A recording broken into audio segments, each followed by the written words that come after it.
Hanggang sa huli. Ako si Risa Singson Kaupeng.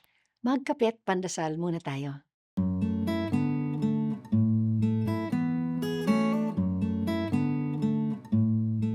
Kamakailan, nabalitaan ko na namatay ang isang kaeskwela ko mula sa mas batang batch.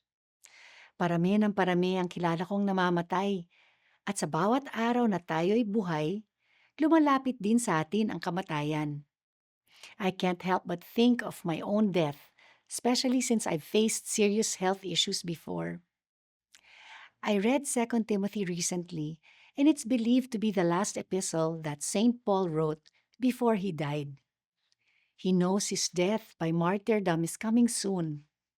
As he gives instructions and encouragement to Timothy, what strikes me is how he ends his letter with personal requests. Taong-tao si San Pablo sa mga bilin niya kay Timoteo. He even told Timothy to bring his overcoat that he left behind, as well as the books and parchments.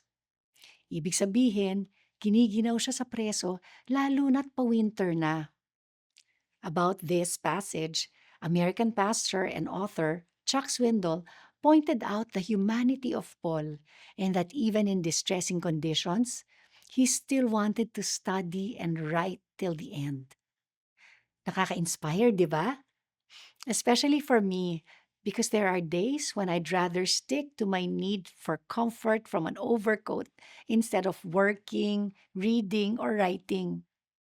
Yes, we can give in to our human needs and we should take care of ourselves. But let's not forget the books and parchments too, God's purpose and mission for our lives until the end. Let's pray. Lord, give us the grace to continue serving you and being faithful till our very last breath. Amen.